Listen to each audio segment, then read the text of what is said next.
The following program contains explicit American history. If you suffer from stupidity, Randall may not be right for you. Check with your revisionist historian. Standing for truth in the four corners of America. Fighting for justice on the frontiers of the culture wars. And turning resistance into an art form.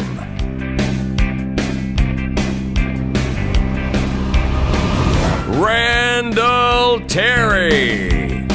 Sex, drugs, all we need is rock and roll. Obama is on a roll. We'll talk about it. Cut. Do you think that you could Photoshop that girl pouring those condoms all over the table so that it's Obama pouring them out? And then him look around going, "Are there any Obama girls in the room?" It's time now for Down Home with Granny Jihad. Allah da grappa! Boys and girls, very serious lesson. Muhammad said, whoever changed his Islamic religion, then kill him. So, do not become Christian. Then I have to kill you.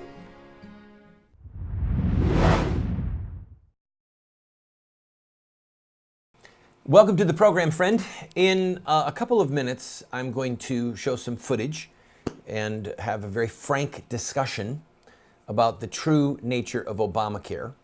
And I would recommend that if you have small children in the room or even teenagers that you don't want to have discussing certain things, that you scoot them out. But there are things that we have to talk about. We are in our makeshift studio here in Memphis, Tennessee, while my son continues in his treatment at St. Jude Children's Research Hospital in his fight against cancer. I ask you please to pray for him. All right, Charles Krauthammer. You might know him as the guy who sits and talks like this on Fox TV and seems very erudite and very intelligent. And he recently wrote a piece that has people buzzing about the outbreak of lawlessness. And he's talking about Harry Reid and the Democrats changing the rules for the filibuster that have been with the Senate for a couple hundred years. By the way, the filibuster is not in the Constitution, okay? So what they did was they changed a Senate rule. They did not run roughshod over the Constitution.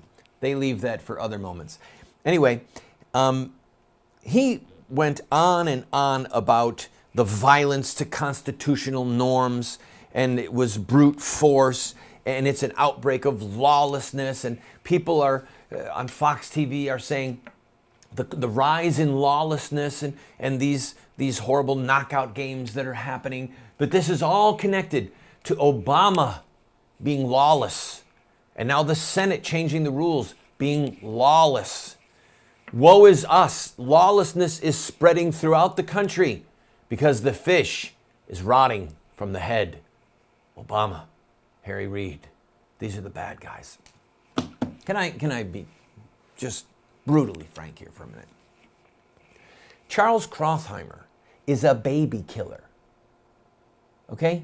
I'm reading from the Washington Post right here, written by his own hand, September 16th, 2005.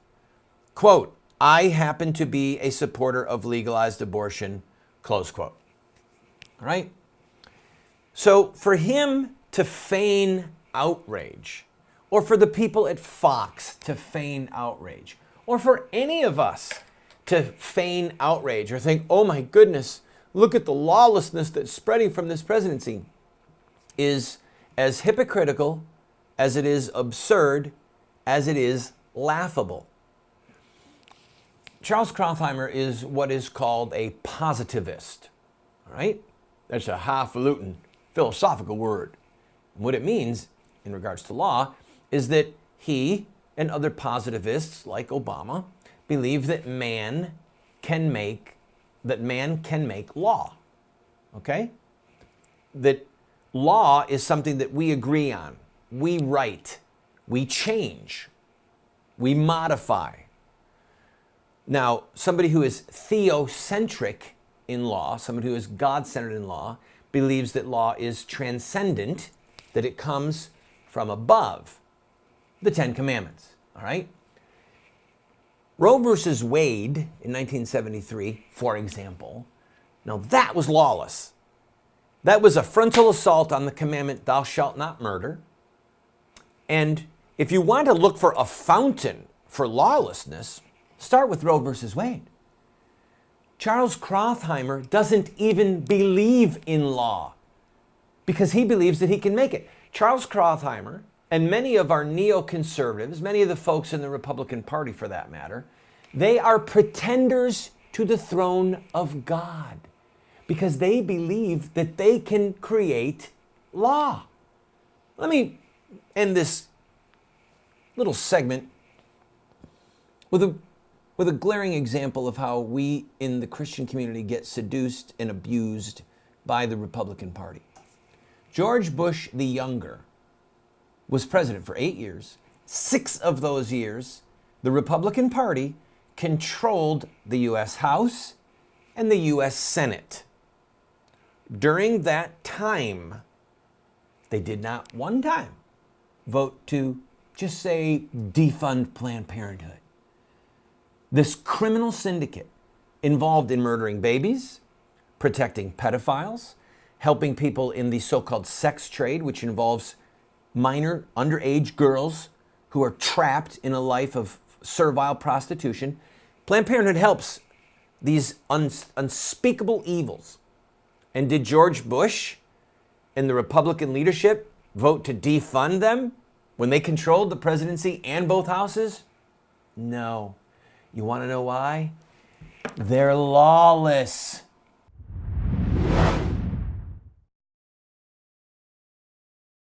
Every day in America, over 3,500 babies are torn apart by abortion. Shouldn't all babies, like this living, unborn child, have the right to life? Baby killing will only end when Americans see the truth of what abortion does to innocent children. You can help end this Holocaust by showing the truth of abortion in your area with a Face the Truth tour. Go to facethetruthamerica.com to set up a Face the Truth tour in your area. The babies and their mothers will be eternally grateful. How would you like to be able to reach hundreds of thousands, perhaps millions of potential customers with your product or your company or your web-based business? Well, you can do that right here on this show. Every single day, we get phone calls or letters or orders online from states all over the country where people are watching this television show. Right now, we are seen in 45 cities at 8:30 p.m. Eastern Time every night, and then a rerun again at 12:30 midnight. You can reach them using this show at advertising rates that are so inexpensive, it would blow your mind. So, if you're interested, contact us at the phone number that you see on the screen or the email address, and we can talk about how you can grow your business and help support this show.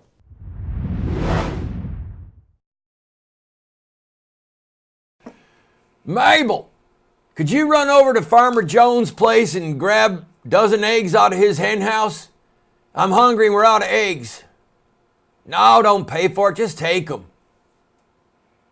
Hi. There is this, again, feigned outrage about Obama defending redistribution, the redistribution of wealth. He gave a speech recently at the Center for American Progress, talking about Obamacare and taxing the rich more and giving it to the poor. And again, we see neocons and Christians and commentators bemoaning this horrific slide towards socialism and communism that we are on with Obama at the helm. Well, I, like you, am disgusted with this presidency, but let me give you a little statistic here. This is fun. Right now, the number of people that are on disability, okay, is 10,982,920. That is more people than actually populate the entire nation of Greece. Greece has 10,772,967 people, according to the Central Intelligence Agency. So we have more people in the United States right now on disability than live in the nation of Greece. There are bandwagons that are fun to be on, but there comes a moment when we have to actually kind of look around the wagon, look at the wheels, look who's driving, look at the direction, right? And this anti-redistribution bandwagon, well, you might find out that there is a scarlet H on you. I don't want to be unkind. I'll whisper the word into my little microphone. Hypocrite. You see, if you believe in disability, if you believe in using federal money to put your kid in college, pick your favorite source of federal money. Pick your favorite federal mammary gland. Can I say that on television? I'm trying to think of a way to say this discreetly. And then say, I'm ready to do a mastectomy.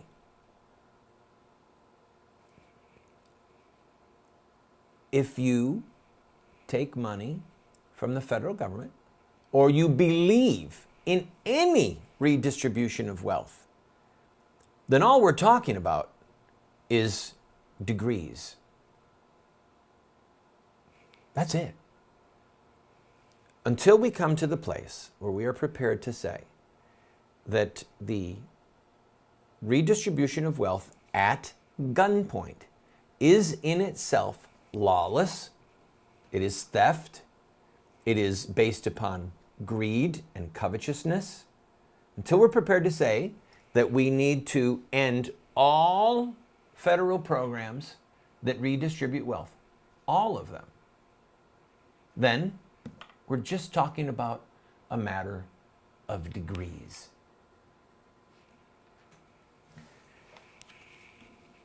I've got to take a break. When we come back, I want to look at the sex, drugs, and rock and roll agenda of Obama. We'll kind of play it together with some news out of Holland, which is really good and really tragic. Yes, I believe in Christian charity. By the way, our son is being treated at St. Jude, and they don't give us a bill, and they don't take government grants either. It's true Christian charity. It's the expression of Christian love, Christian charity, Christian mercy. People make contributions, and this magnificent institution exists because of the love of human beings for one another.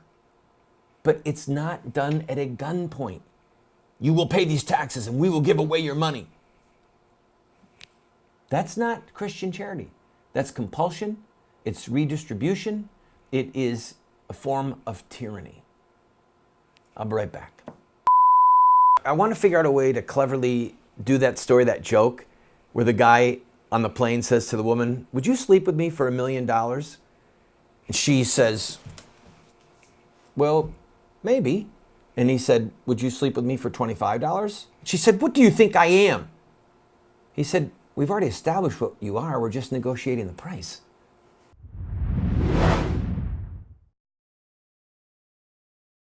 Do you want to have knowledge, wisdom, discernment? If so, you have to read good books on theology, history, books that look at the lives of great men and women. So to help you to become a more effective Christian, a better witness for truth, somebody who can engage in productive conversation that exhorts and edifies those that you speak with, we're going to do something crazy. We're offering you these 7 books for a gift of any size. You just pay for the shipping and handling, and then give whatever gift that you can, and we will send them to you. But just to make it a little bit more crazy, I will send you a second copy of my 3 books, autographed. You can give them as a gift to your pastor or to a family member and help extend truth and justice in the world. This is while supplies last.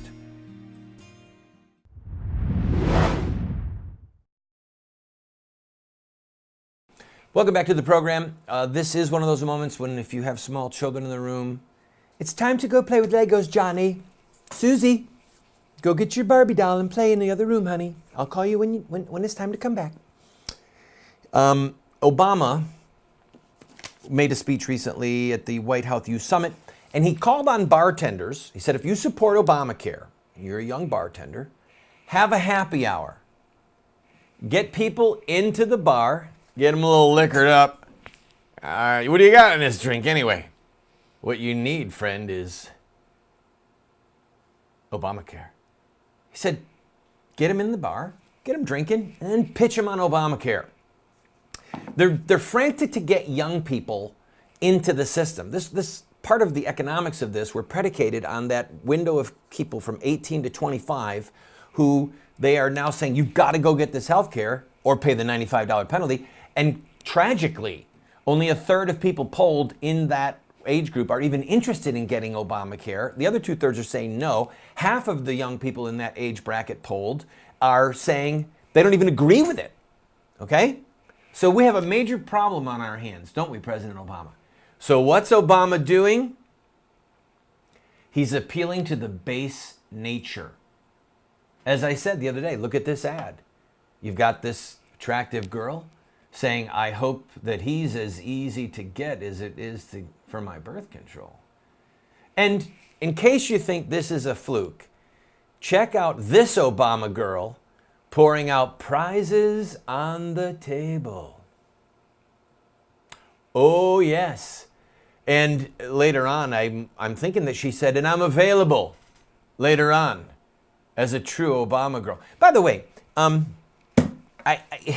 we've been brainstorming, and I don't want to be offensive, but I think that you remember Sandra Fluke got into that horrible spitting match with Rush Limbaugh back during the election cycle, and Rush Limbaugh called her the S word and because she was saying that she needed birth control several times a day while she was a college student. You can do the math on that yourself. So here we've got Sandra Fluke being heralded as the heroine of women. And Obama is now running these ads and sending out his little Obama bots to pour condoms on the table and make jokes about it and say, you can get these if you need them, come on, get them, and talking about the different sizes. By the way, maybe Obama needs his own brand, huh? Get a little package with an O on it, his little sunrise thing. Or maybe it could be a sunset, and it could be like a withered horizon of death. In little fine print, condoms do not protect you from deadly sexually transmitted diseases. But Obama's face is still on the label, smiling. Anyway, we need to come up with some names for the Obama guys and the Obama girls. Right? And that could be one of them.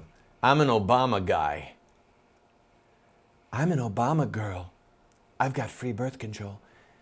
So I'm looking for some input here. We've got Obama girl, but if you say it differently, she's an Obama girl.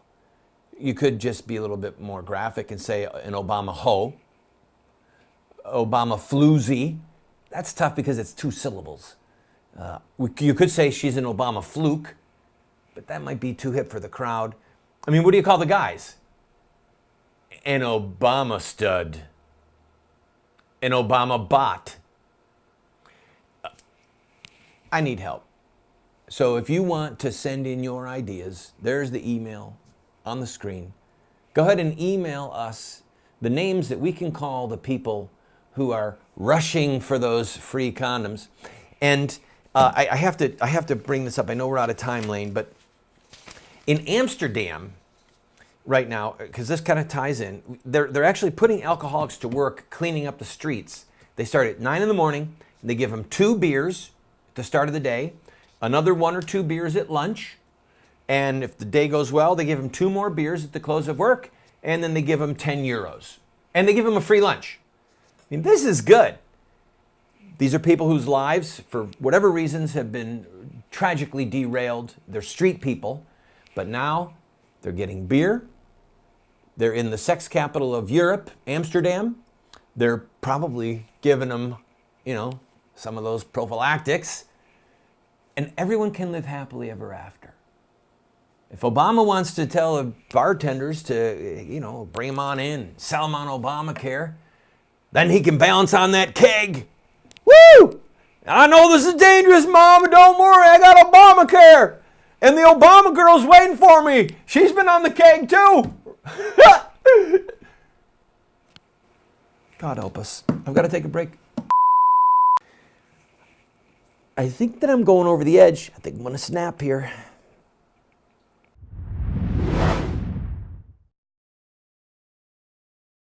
Do you want to get America out of the hands of wicked and unjust men and women who are destroying the republic before our eyes, and put leadership back into the hands of righteous men and women so that we don't die as a nation?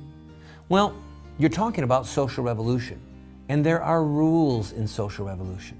We can look at the victorious social revolutions of the past, such as the end of slavery, the end of child labor, women's voting rights, the end of segregation, and so much more, and learn from their victories.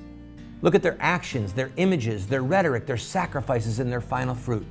We will send you this series that originally cost $129, 7 books for students, 1 teacher's guide, if you'll give a gift of any size and just pay for shipping and handling.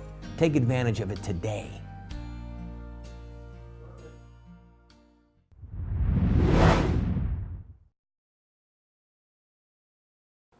Remember, friend, gun control is a steady hand. All right, I got to tell you, 3 quick news items, almost out of time.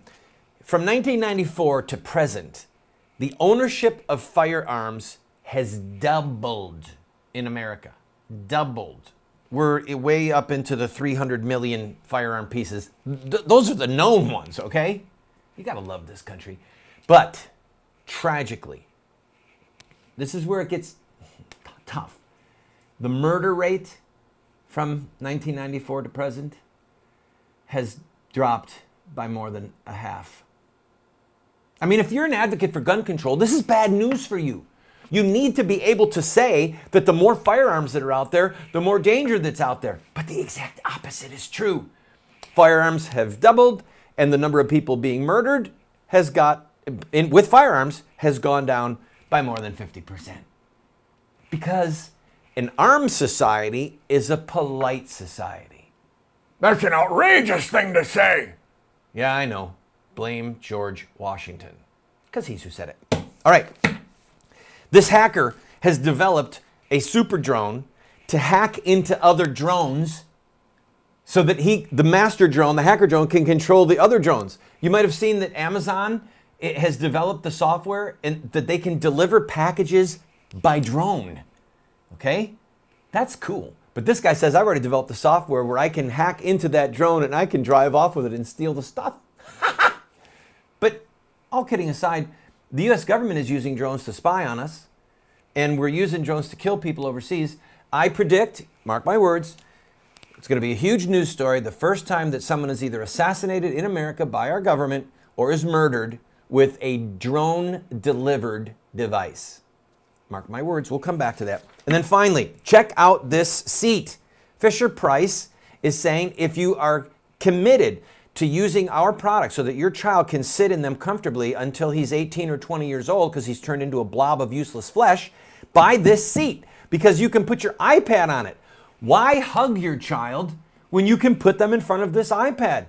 Why stimulate your child with touch and with the oohing and cooing sound of your own voice when you can put the child here and turn them into a blob of human flesh?